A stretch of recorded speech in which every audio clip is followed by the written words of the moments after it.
There are war movies, and then there is Saving Private Ryan.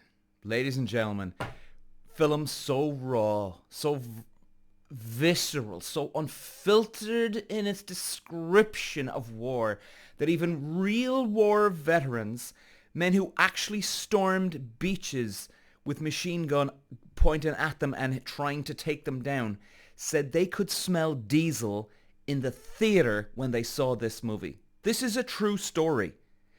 For me, this is the greatest war movie that's ever been made. It's been created in the 90s.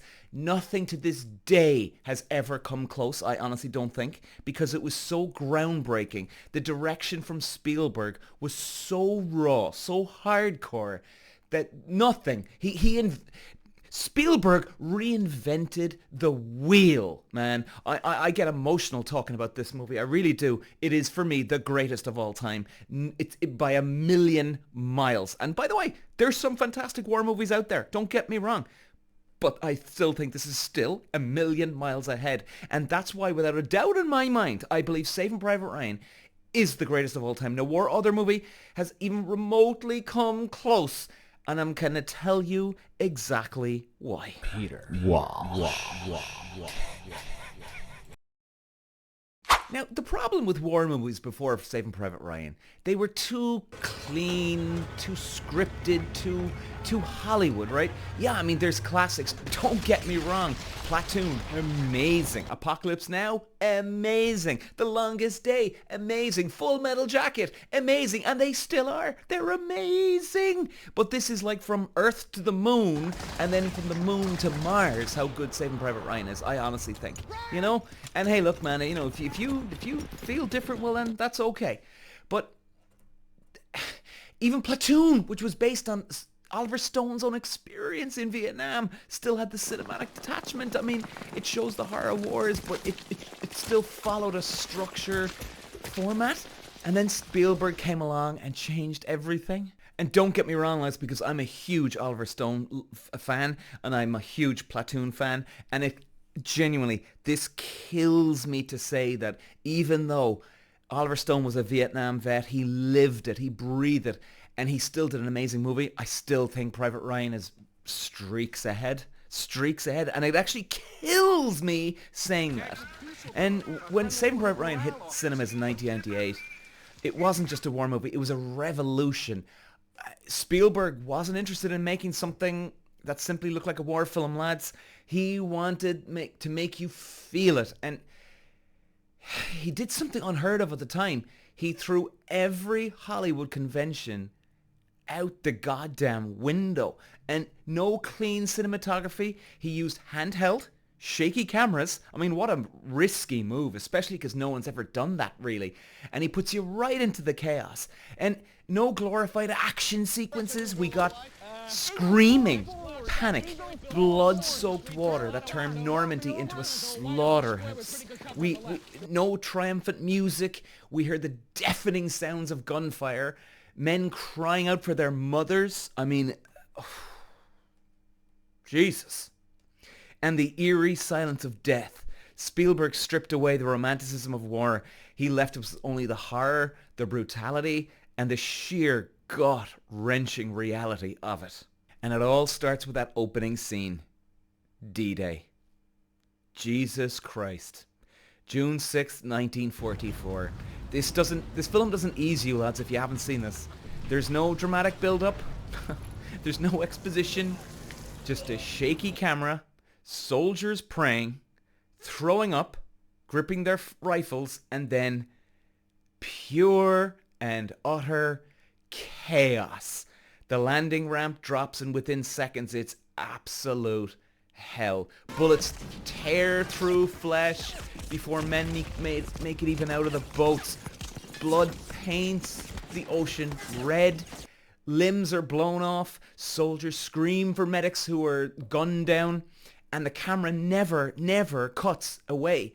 For the next 27 minutes, you're not watching a movie. You're living through war.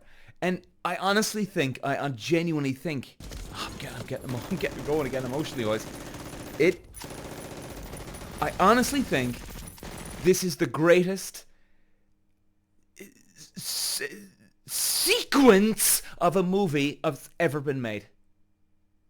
If you can talk about, the greatest scene of all time, but this isn't a scene. This is 27 minutes. So call it a sequence, I guess.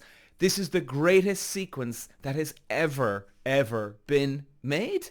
And there's no heroic music like we were saying. There's no over-the-top choreography, no glory, no speeches, no Hollywood moments. Just the absolute carnage of war stripped bare. And that's why it hit war veterans harder than any movie before or since. And many couldn't even sit through it, lads. Some had to walk out. They could smell the diesel. Others suffered flashbacks in the cinema.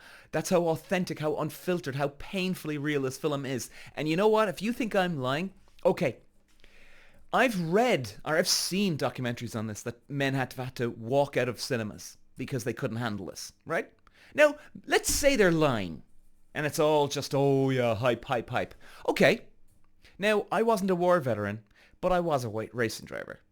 And if you remember, only a few weeks ago, lads, I was even talking about racing cars where I have horrific moments. I have such adrenaline-fueled moments and pure silent moments.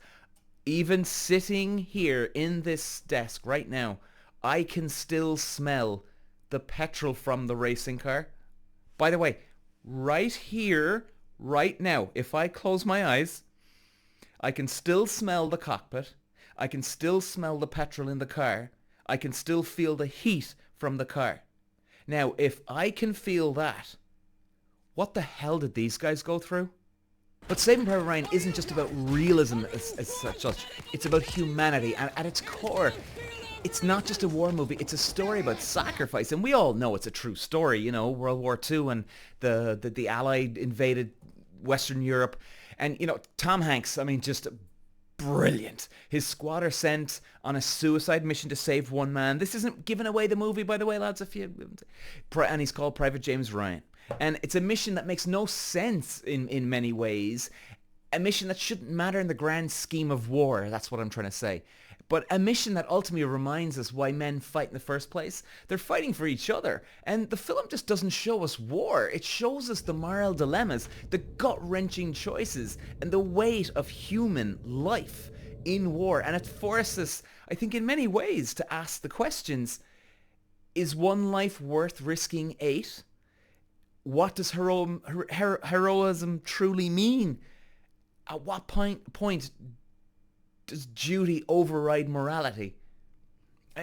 So many questions, and it all culminates in the final stand at that bridge, where his battle between Tom Hanks and his men, they're broken, they're outnumbered, fight not for victory but for glory, because it's the right thing to do. And I won't give it away, but the ending scenes, heartbreaking. Now, you might think it's for some reason and I've given it away. Not necessarily, no. But the whole movie is heartbreaking. And that's why Private Ryan is the greatest war movie of all time. It doesn't let you forget. It doesn't let you sit back and enjoy a good war movie. It forces you to confront the horror, the pain, the sacrifice. It makes you appreciate the reality of what war truly is as much as we can, to this day, no other war movies come close to capturing what Spielberg did. Dunkirk, brilliant. 1917, it's a goddamn technical masterpiece, but still is a little polished. Hacksaw Ridge, amazing. But Saving Private Ryan, it's a war on screen, a million miles ahead of anything before or after. The first and still the only war film that went full, unfiltered, brutal reality. And it's become the greatest war movie of all time. If you haven't seen it, watch it. If you have, watch it again, because no other war movie is ever going to come close to this. No other has ever made audiences smell diesel and in the cinema, and that says it all. And I'll just leave you with this. I saw this in the movies, okay, when I was a young lad. And I was with a buddy, and I will never, ever forget how quiet the cinema went and how effed up I was when I first heard one of the soldiers call out for his mum, because I think that was the first time we've ever heard that on screen. Ever.